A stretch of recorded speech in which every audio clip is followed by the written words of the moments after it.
평택에 위치한 삼성전자 반도체 공장 앞 수만 명의 노동자들이 모여 목청껏 구호를 외치고 있습니다. 그들이 요구하는 성과급 총액은 무려 45조 원. 성과급 상한선을 폐지하고 이익의 15%를 당장 돌려달라는 뜨거운 함성이 공장 밖을 가득 채웁니다. 하지만 그 견고해 보이던 붉은 머리띠와 거친 구호가 무색하게도 공장 내부의 생산 라인은 기이할 정도로 고요합니다. 그곳에는 파업도 불평도 지침도 모르는 로봇들이 인간의 빈자리를 소리 없이 메우며 한치의 오차도 없이 일사란히 움직이고 있습니다. 공장 안팎을 가르는 이 극명한 대조는 단순한 노사 갈등의 현장이 아니라 인류 노동 역사상 가장 거대한 패러다임의 전환을 알리는 서막입니다. 상황이 이쯤 되자 대중의 반응은 냉담합니다. 연봉 1억 2,800만 원을 받으면서도 수억 원의 성과급을 더 내놓으라며 사상 첫 총파업을 결행한 이른바 귀족 노조를 향해 많은 이들이 자업자득이라며 비판과 비웃음의 박수를 보냅니다. 회사가 강경하게 대화를 끊고 이들을 외면하는 모습에 통쾌함을 느끼기까지 합니다. 하지만 단언컨대 지금 노조의 추락을 보며 던지는 그 환호와 박수 소리는 머지않아 부메랑이 되어 당신의 가슴에 가장 날카로운 비수로 꽂히게 될 것입니다. 2026년 현재 대한민국을 흔들고 있는 삼성전자 노조의 파업 사태는 단순한 임금 인상이나 복지 확대를 둘러싼 통상적인 진통이 아닙니다. 이것은 지난 수십 년간 이어져 온 인간 노동의 가치 사슬을 뿌리째 흔드는 임계점이자 잔을 넘치게 만든 마지막 한 방울의 물입니다. 노조가 제시한 45조 원이라는 감당하기 힘든 숫자는 역설적으로 기업의 최고 경영진과 글로벌 투자자들에게 강력한 확신을 심어주었습니다. 인간은 결국 통제 불가능한 변수이며 비용 예측을 불가능한 이제 삼성의 엘리트 경영진은 타협 테이블에 앉아 숫자를 깎는 소모전을 완전히 포기했습니다. 그들은 기업의 생존과 지속 가능한 이윤 공식에서 인간이라는 변수 자체를 통째로 지워버리는 잔혹하고도 냉정한 결단을 내렸습니다. 소름 돋는 무인화의 역습은 그렇게 시작되었습니다. 이 모든 갈등의 중심에는 뉴스 자막을 통해 가볍게 스쳐 지나가는 45조 원이라는 숫자가 있습니다. 평범한 개인의 감각으로는 도저히 가늠할 수 없는 이 돈의 실체를 거시적인 경제지표 위에 올려놓는 순간 우리는 비로소 숨이 턱 막히는 압도적인 괴리감을 마주하게 됩니다. 현재 대한민국이라는 한 국가를 유지하고 영토를 방위하기 위해 책정된 1년 국방 예산이 약 65조 원 규모입니다. 노조가 성과급 재원으로 떼어달라고 요구하는 45조 원은 이 거대한 국가 국방 예산의 무려 70%에 육박하는 상상 초월의 액수입니다. 이 천문학적인 돈을 삼성전자 반도체 부문 임직원 약 7만 7천 명에게 고스란히 나누어주는 상황을 가정해 본다면 그 충격은 더욱 생생해집니다. 계산기를 두드리면 나오는 결과는 경이롭기까지 합니다. 삼성전자 직원의 평균 연봉이 이미 1억 2,800만 원으로 대한민국 직장인 중 최상위권의 삶을 누리고 있다는 점을 감안할 때 이 요구가 대중에게 주는 상대적 박탈감과 충격은 결코 단순한 감정적 차원에 머물지 않습니다. 숫자가 가진 진짜 잔인함은 이 유례없는 요구가 기업의 미래를 통째로 갉아먹는 방향을 향하고 있다는 점에서 드러납니다. 삼성전자가 다가올 격변의 시대를 대비하고 미래의 먹거리를 만들어내기 위해 한 해 동안 연구 개발에 쏟아부은 총 비용은 약 37조 7천억 원이었습니다. 그런데 노조가 지금 당장 내 주머니에 채워달라고 외치는 성과급 요구액은 45조 원으로 기업이 내일을 위해 투자하려는 돈보다 훨씬 더 큽니다. 최고 경영진의 눈에 이 요구는 단순히 성과를 나누자는 제안으로 보일 리가 없습니다.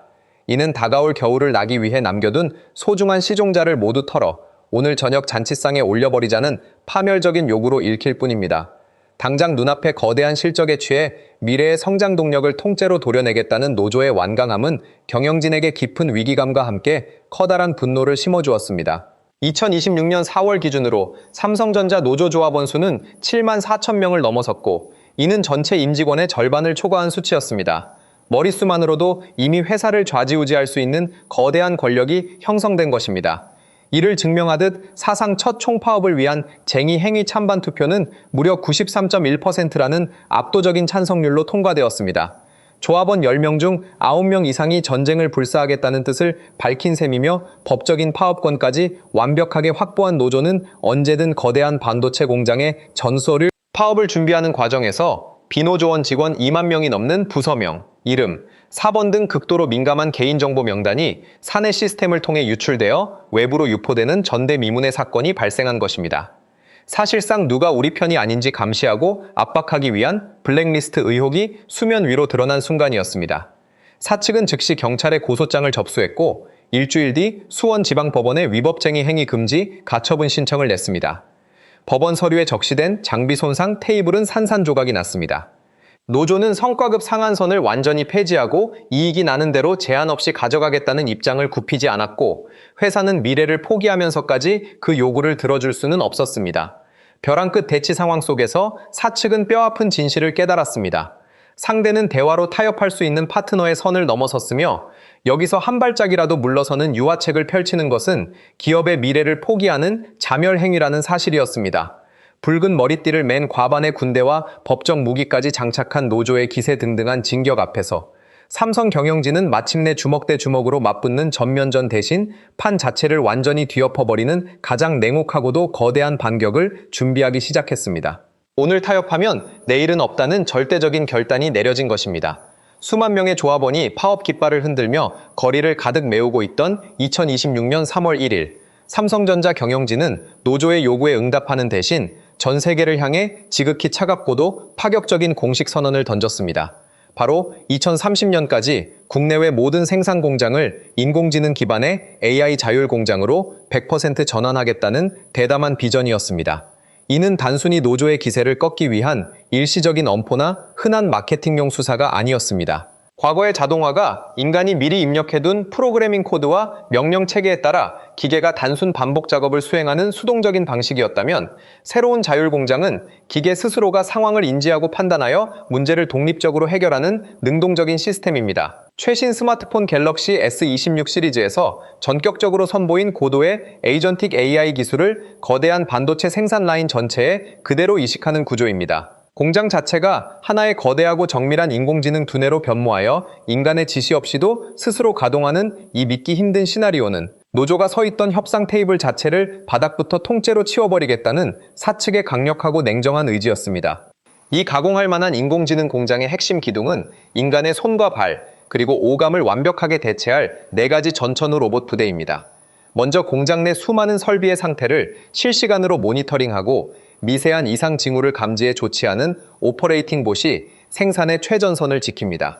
그 뒤를 이어 무거운 반도체 원자재와 정밀 부품을 한치의 오차도 없이 일사불란하게 나르는 물류봇, 그리고 인간 고유의 영역이라 치명적인 화학물질이 가득한 유해구역에서 인간을 대신해 위험을 도맡는 환경안전봇까지 결합하면서 자재 입고부터 최종 제품 출하에 이르는 공장의 모든 구간에서 인간의 흔적은 완벽하게 대체할 4가지 전천후 로봇 부대입니다.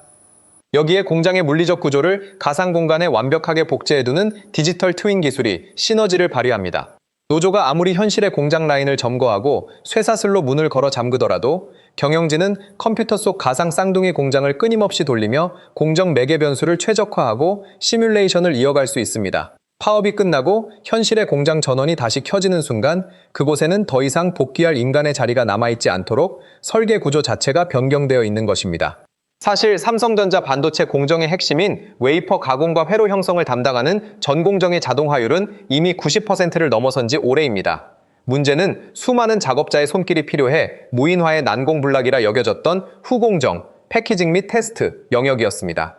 그런데 놀랍게도 1년 전까지만 해도 불과 5% 수준에 머물러 있던 후공정 무인화율이 사측의 집중적인 투자를 거치며 단 12개월 만에 30%로 돌파하며 인간 노동력을 거침없이 밀어내고 있습니다. 노조가 협상 테이블 위에 앉아 성과급 상한선 폐지를 외치며 숫자를 조율하는 소모전을 벌이는 동안 공장 바닥에서는 매달 수천 명의 인간이 들어갈 자리가 조용하고 신속하게 증발하고 있었던 셈입니다. 자본시장은 이러한 삼성의 냉혹하고 과감한 대전환에 즉각적으로 그리고 아주 열렬하게 반응했습니다. 삼성이 수원지방법원에 노조의 불법 행위를 막아달라며 가처분 신청을 제출하고 공장의 무인화 드라이브를 공식화한 바로 그날 삼성전자의 주가는 시장의 우려를 비웃기라도 하듯 하루 만에 3% 이상 급등하며 공장의 무인화 드라이브 시장은 삼성이라는 거대 기업이 마침내 노동조합이라는 고질적이고 예측 불가능한 최대의 리스크를 뿌리뽑기로 결심했다는 신호를 간파한 것입니다. 파업으로 인한 가동 중단 리스크가 완전히 사라지고 매년 수조 원씩 나가던 천문학적인 인건비 비중이 장기적으로 제로에 수렴하게 될 것이라는 냉정한 계산기가 두드려진 결과였습니다. 주가의 가파른 우상향 그래프는 시장이 이미 누구의 손을 들어주었는지 명백한 답을 내렸음을 보여줍니다. 인간이 해결해야 할 경영의 파트너가 아니라 아예 이윤 창출 방정식에서 지워야 할 비용 항목이자 변수에 불과하다는 사실을 자본시장의 냉혹한 숫자가 거듭 증명해 보인 순간이었습니다. 노조를 무력화하려는 삼성의 이러한 움직임이 그저 당장의 위기를 모면하기 위한 일시적인 협박용 카드나 극단적인 무리수라고 생각한다면 그것은 글로벌 제조업의 거대한 흐름을 전혀 읽지 못한 오산입니다.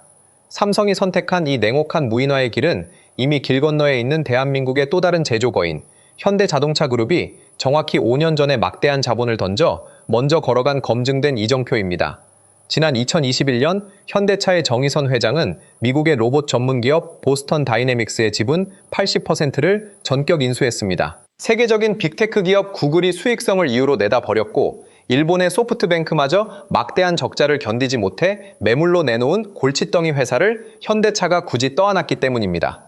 하지만 모두가 고개를 저을 때 감행했던 정의선 회장의 이 대담한 기술 투자는 단순한 공상이 아니었습니다.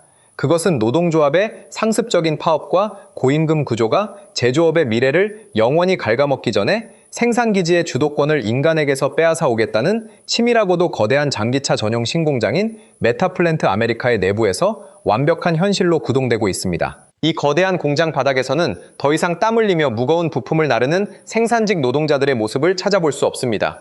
그 자리를 대신한 것은 스스로 경로를 탐색하며 일사불란하게 움직이는 500대의 자율주행 물류 로봇들입니다. 완성된 차량을 출고장으로 정확하게 이동시키는 50대의 주차 로봇들이 인간의 운전대를 대체했으며 세계 최초로 자동차 문짝을 차체에 장착하는 정밀 가동 공정까지 로봇을 통해 100% 완전 자동화되었습니다.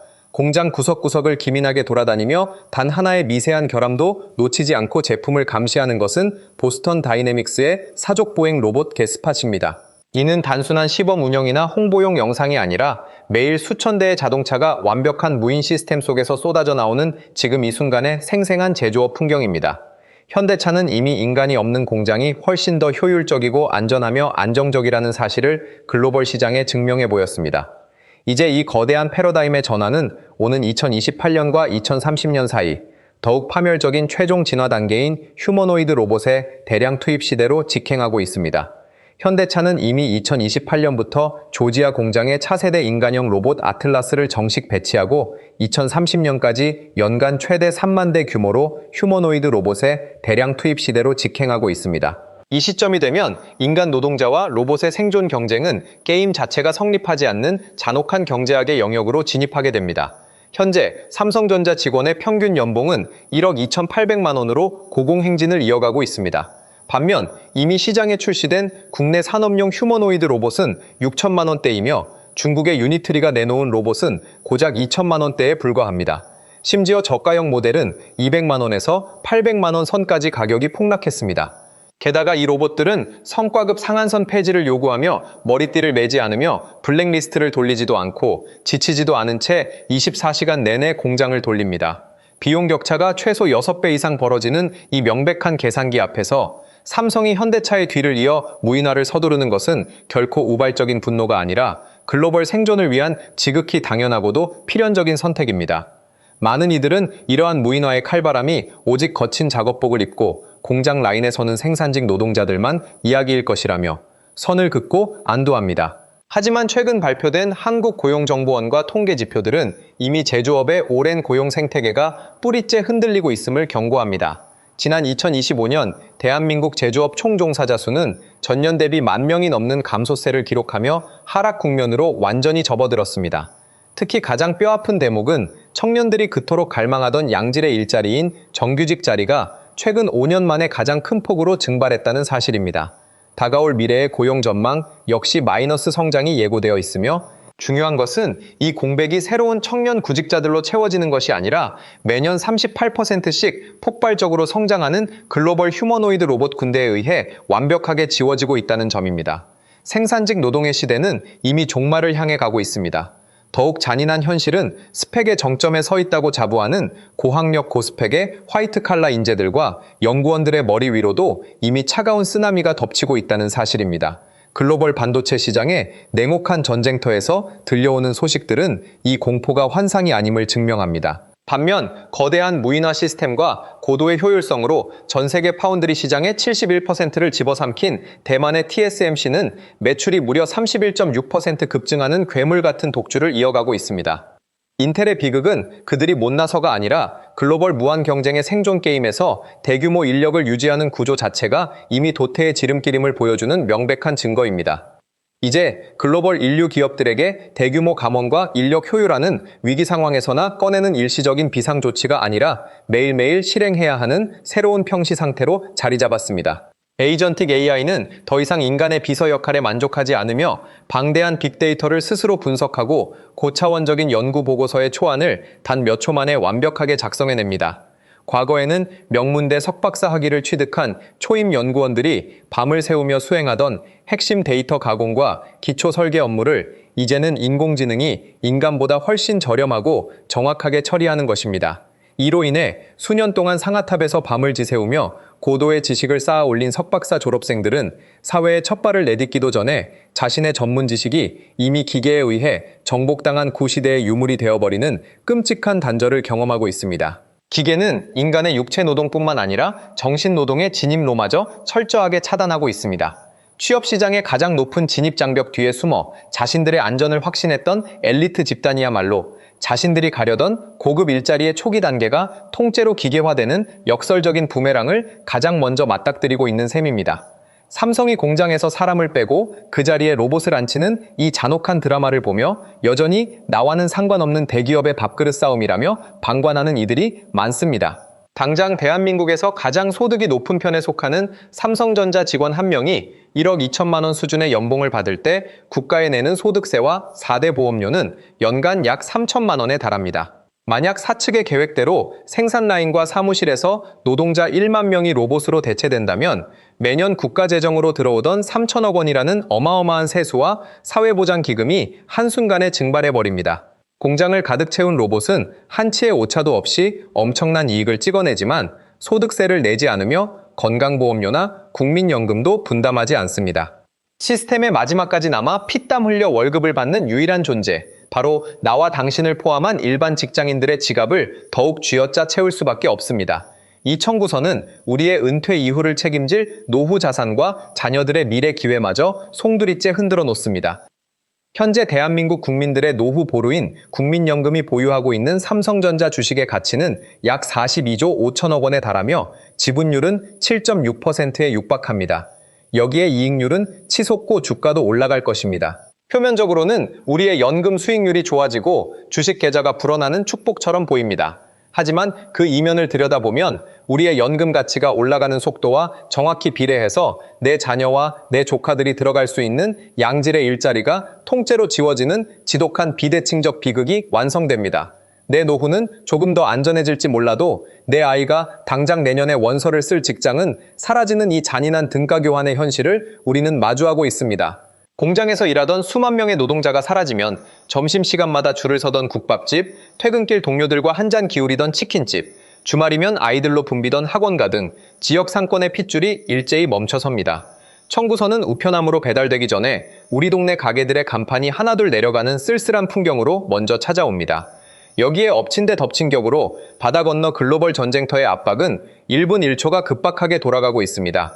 거대한 자본을 앞세운 중국은 현재 25% 수준인 반도체 국산화율을 25배로 키우기 위해 공장을 무섭게 짓고 있습니다. 우리가 내부에서 성과급 성과 재원을 두고 서로 젓가락 싸움을 벌이는 사이 경쟁국들은 우리 시장을 통째로 집어삼킬 거대한 밥상을 차리고 있는 것입니다.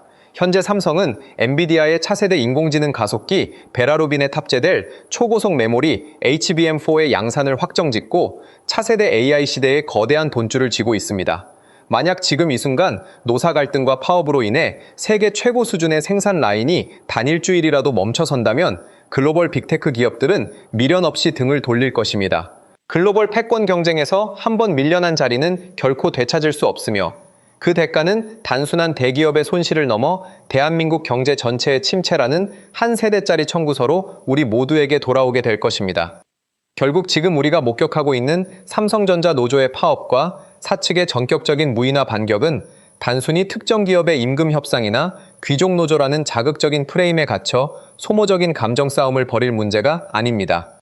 중요한 것은 옳고 그름의 판단이 아니라 자본과 기술이 결합해 인간의 일자리를 지워나가는 이 거대한 대전환의 속도가 우리의 상상을 초월할 정도로 지독하게 빠르다는 사실을 뼈저리게 인식하는 일입니다. 시대를 휩쓸고 있는 이 냉혹한 쓰나미 속에서 평범한 개인과 우리의 가정들이 각자 도생을 넘어 온전히 생존하기 위해서는 오늘부터 당장 머릿속에 각인하고 실천해야 할 3가지 명확한 생존 전략이 있습니다. 라는 1차원적인 의문을 던져서는 안 됩니다. 대신 저들이 처절하게 싸우고 있는 저 일자리는 과연 몇 년 안에 지구상에서 영원히 사라질 것인가? 라는 본질적인 질문으로 전환해야 합니다. 현대차가 조지아 공장에 휴머노이드를 투입하는 2028년과 삼성이 100% 자율 공장을 완성하는 2030년 사이, 불과 2년이라는 찰나의 시간 동안 대한민국을 비롯한 글로벌 제조업의 고용 지도는 흔적도 없이 다시 그려질 것입니다. 질문을 바꾸어야만 내 자리가 무너져 내리는 속도가 보이고 비로소 다가올 거대한 변혁을 주도적으로 대비할 수 있는 안목이 열립니다.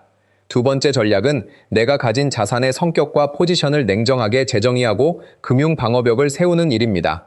2번째 전략은 내가 가진 자산의 성격과 포지션을 냉정하게 재정의하고 금융 방어벽을 세우는 일입니다. 우리는 앞서 국민연금과 주식계좌를 통해 기업의 무인화 이익을 공유받는 투자자인 동시에 내 가족의 일자리를 잃어버릴 수 있는 노동자라는 기이한 비대칭적 현실을 확인했습니다.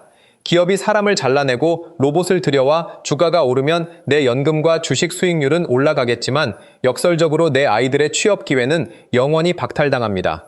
이 지독한 불균형을 명확히 인지하고 단순히 노동소득에만 내 미래를 저당 잡히는 위험천만한 설계를 당장 멈추어야 합니다. 마지막 3번째이자 가장 중요한 핵심 전략은 우리의 자녀 세대를 위한 진로 설계의 축을 근본부터 통째로 뜯어고치는 것입니다. 부모 세대가 과거의 경험에 갇혀 대기업 생산직이나 정밀 품질 관리직이 안정적이다 라며 아이들을 유도하는 것은 절벽을 향해 달리는 열차에 자녀의 등을 떠밀어 태우는 것과 다름없습니다. 기계가 사람보다 더 잘 감시하고 더 정밀하게 검사하는 시대에 전통적인 제조업의 모니터링, 단순 관리 업무는 가장 먼저 소멸할 표적입니다. 방대한 데이터를 스스로 학습하는 에이전틱 AI를 올바른 방향으로 길들이고 가르치는 AI 교육 직군, 수만 대의 로봇 군단이 멈추지 않고 가동되도록 통제하고 유지보수하는 로봇 마스터, 그리고 인공지능이 도출해낸 결과물의 윤리적 가치와 최종 리스크를 인간의 직관으로 판가름하는 최고 데이터 검증 직군을 선점하게 해야 합니다. 인공지능이 아무리 진화해도 인간 고유의 통찰과 비판적 사고라는 최종 방어선은 결코 침범할 수 없기 때문입니다. 미운 노조를 향해 비난의 박수를 치는 것보다 내 아이가 기계의 머리 위에 서서 세상을 지배하도록 키워내는 것이 100배, 1000배 더 중요합니다. 판단력이야말로 로봇이 죽어도 대신할 수 없는 인간만의 유일한 무기이며 이 차가운 청구서의 시대에서 우리 가정을 지켜줄 마지막 생존 열쇠입니다.